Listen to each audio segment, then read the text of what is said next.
Halo Sobat Positif, balik lagi di Yapping Positif. Making yapping, being happening. Saya sudah siap dengan Friends dan Joko buat ngebongkar fenomena keren di sekitar kita. Bro Friends, gue baru nemu satu skill tingkat dewa yang cuma dimiliki orang-orang terpilih di negeri ini. Namanya bokeh financial management. Itu istilah apa lagi? Jangan ngawur deh. Serius, ini bukan aur-auran. Ini seni di mana kondisi keuangan seseorang itu minus atau bokeh, tapi secara kasat mata semuanya kelihatan baik-baik aja. Kopi jaran, rokok ngebul, anak sekolah lancar, uang bulanan lancar, dompet tak pernah kosong. Itu teknik finansial yang absolutely good damn man. Itu bukan jenius Joko. Itu namanya goblok financial management. Gue dengar cerita, ada seorang kepala keluarga, umur 35-an, 2 anak. Gaji di bawah UMR, tapi di depan tetangga hidupnya paling normal sedunia. Padahal di belakang dia lagi duduk di atas bom waktu. Nah, itu dia maksud gue. Dia itu pahlawan, bro. Dia mengorbankan ketenangan batinnya sendiri demi menjaga stabilitas emosi keluarga dan citra di masyarakat. Itu level tertinggi dari tanggung jawab seorang ayah. Dia nggak mau istri dan anaknya ikut pusing. Mulia banget. Mulia? Demi kemuliaan, kau kira voice over Tigreal? Dia merokok di teras itu bukan lagi santai. Itu lagi mikirin tunggakan pinjol 12 juta yang bentar lagi meledak. Dia cuma menunda masalah, bukan menyelesaikan. Dia nggak bisa ngomong ke keluarganya karena gengsi dan merasa itu tanggung jawab dia sepenuhnya. Eits, bukan gengsi. Itu manajemen informasi strategis. Dalam keluarga, nggak semua informasi perlu di-share kan, biar nggak panik. Dan soal pinjol, itu bukan bom waktu. Itu namanya Skyborn Funding Solution, solusi pendanaan dari langit. Dengan hutang, hidup jadi lebih menantang. Terserah deh, harusnya dia cari kerjaan lain, bukan gali lubang baru. Nah, ini yang orang nggak tahu. Dia udah berusaha cari ladang baru, friends. Dia udah datengin orang terdekat, bahkan saudaranya sendiri buat cari peruntungan.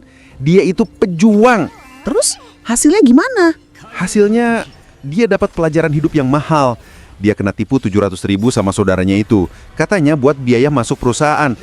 Uangnya hilang, saudaranya juga ngilang. Itu bukan pelajaran hidup, itu kebodohan hidup. Naif sekali. Di zaman sekarang, mana ada yang bisa dipercaya 100%, bahkan saudara. Apalagi pakai sistem bayar di muka buat kerja. Sudah jelas itu penipuan. Hush, bukan naif, tapi menjunjung tinggi asas kepercayaan dan kekeluargaan. Dia itu cuma orang baik yang mengira semua orang sebaik dirinya. Dia lagi menguji ketulusan ikatan darah, ternyata gagal. Tapi niat baiknya kan dapat pahala, bro. Bener, yang penting sekarang itu ikhlas dan dapat pahala. Ditipu ikhlas, kerja ikhlas, lembur ikhlas. Realitanya, perusahaan sekarang jarang mau nerima orang umur 35 ke atas. Kalaupun bisa, harus lewat ordal. Atau ya itu tadi, jadi korban oknum penipu. Dia ini korban dari sistem dan kebaikannya sendiri. Betul, makanya terkadang realita itu memaksa kita jadi lebih fleksibel. Apa gunanya rasionalitas kalau nggak bisa bikin perut kenyang? Dia ini sedang berada di persimpangan antara idealisme dan realisme. Puitis banget kan? Tumben kamu ngomongnya agak bener. Tapi intinya, dia tetap salah langkah. Pinjol itu cuma obat bius sementara. Kalau efeknya hilang, sakitnya balik lagi, malah lebih parah. Jadi solusinya apa dong, wahai kaum pragmatis? Kita udah sepakat loh. Judul di awal, belajar finansial, ayo pinjol, solusi jempol kala dompet jebol. Kapan aku sepakat bikin judul kocak gaming kayak gitu? Ibarat jalan, dia udah salah belok dari lama. Kesalahannya adalah merasa terlalu nyaman waktu masih punya kerjaan tetap. Nggak siapin rencana cadangan. Pelajaran yang bisa dipetik itu, di dunia ini, apalagi kerja sama swasta, menabung saja tidak cukup. Mesti ada plan B, C, sampai Z. Kita nggak tahu kapan perusahaan bangkrut atau kita di PHK. Wah, setuju. Atau lihat dari sisi positifnya. Mungkin ini cara semesta bilang ke dia, bro, kamu itu bukan terlahir jadi karyawan, tapi jadi pengusaha. Gagal cari kerja itu bukan akhir, tapi awal dari petualangan baru di dunia wirausaha. Krisis ini adalah katalisator kesuksesan dia di masa depan. Hidup sebagai perintis, disitulah letak asiknya. Atau dia cuma orang yang terjebak dalam lingkaran setan karena satu keputusan buruk yang diikuti keputusan buruk lainnya.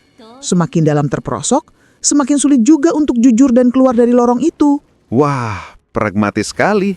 Gimana menurut kalian Sobat Positif? Apakah si bapak ini seorang pahlawan tragis yang berkorban untuk keluarga atau cuma seseorang yang kurang perencanaan?